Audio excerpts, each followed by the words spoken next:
Hey guys, I finally made it to Maui and sorry. I finally got to meet with one of the families that we said we were gonna help, and thank you guys for reaching out. And so we have Julia and their daughters, Kailani and Miley, and they're just gonna share from their heart, what happened with their lives, their family, the community. And we just want to get the personal firsthand testimony on from what they've been through and what brought them here today. Hi, aloha. First of all, thank you so much. When we found out Pastor Troy was reaching out to us and that the church wanted to, sponsor a family and participate in helping us recover from the tragedies that happened, we were really touched and, of course, wanted to make sure that connection happened. And, we're really in this place of humbling and, accepting the help that is needed. And, so the day of the fires, we were all at home. The school was not happening and work was canceled because the powers were out. And so we were at home all day just observing the high winds that were coming in. It was, 70, 80 mile per hour winds that were gusting down the mountain. And, we were watching shingles coming off of the roofs. We saw someone's entire roof come off their house. And we were just, in amazement of what the nature was producing for our town, and we knew how much destruction was taking place. And it was around 4 o'clock when we noticed smoke, and earlier that morning there had been a fire just up the road from us, so we knew that there was a potential for something bigger to come. Luckily that fire had been put out at 7 a.m. But the problem is that the area should have been monitored. They knew how bad the winds were, and from my understanding, the fire chief had directed everyone to leave the area that had been controlled and sent everyone to the other side of the island, which is about an hour away, up in the Kula area and the Kihei areas that were also having fires that day. So by the time the flare-up happened on the west side, there was no one to give warning. There were no fire trucks to put out the fire that had started, and the winds were raging at such a high speed that there was no chance for any of us, but none of us knew it. All of our windows had been shut because the dirt was flying from the mountains, so no one smelled the smoke right away. We were observing the area so much that we were lucky enough to see the smoke happening. My husband saw it and went outside to water down our yard and our house and to assess the situation. When he came back into the house, he said we should probably pack our bags.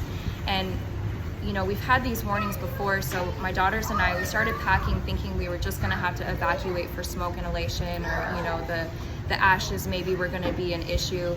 So we packed with the intention of only being gone for a couple of days, not realizing the severity of the issue. A few minutes later, my husband came into the house and said, we have to go now.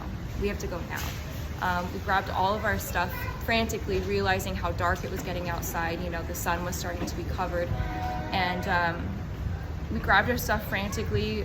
We grabbed one of our bunnies. And when we started running outside, the ash was falling from the sky. We had to cover our faces to make sure that, we didn't inhale too much. We got into the car frantically. My husband decided to stay behind and water down the house some more, which we pleaded for him not to because we were so scared. Because when I looked over to the right, the neighbor's yard had started fire, and it was in that moment that I realized we most likely weren't going to come back to anything. And by the time we'd gotten in the car and started driving down the street, there was a traffic buildup already. All the cars that had come from the neighborhood just above us were exiting, and there's only like 2 streets out of our neighborhood. We were sitting in this line, and the traffic wasn't moving, and the clouds, the smoke clouds just kept coming in and turning the sky completely black. And no one was going in the opposite lane, the oncoming traffic lane, to exit. And thankfully, a truck finally decided to go into the other lane, and I followed him and a few others, and then pretty soon all of us were exiting the neighborhood, thankfully, because if we hadn't done that, when we got down to the bottom of the street, there was nothing but traffic sitting there. A bystander came out, took some clippers out of his truck, and broke the chains of a back road that led us out of Lahaina, behind Waihekuli neighborhood, behind Kaanapali, and out through the coffee farms, where we were finally several miles north of the fires. We were able to get out, but barely. And we've been fortunate enough to, obviously we're all together, we're safe. We stayed with a friend of ours who opened their doors to us and offered food and shelter when they had very little to give, because the power was out and no electricity, very little resources at that point. And thankfully my husband made it out. He stayed behind like an hour later, and his story and what he saw is even more than our experience, because he stayed longer. And I had no idea the gravity of the situation. By the time we had gotten to our friend's house, my husband came back and said that everything was gone. Our house, the neighborhood, all of Lahaina Front Street.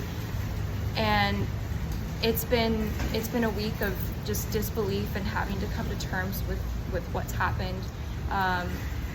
The stories that are coming out from everyone's own experience, they're the heart-wrenching details of people barely making it out alive, and then of course the people that didn't make it out at all.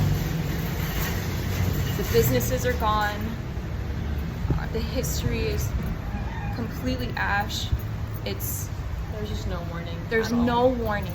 We had no warning whatsoever. They didn't sound the tsunami alarm, which they could have. We found out that there was no water to use either. So even when the firefighters finally came, they had no water pressure to use at all. We were doomed. We were absolutely doomed from the beginning, and it's just unfair.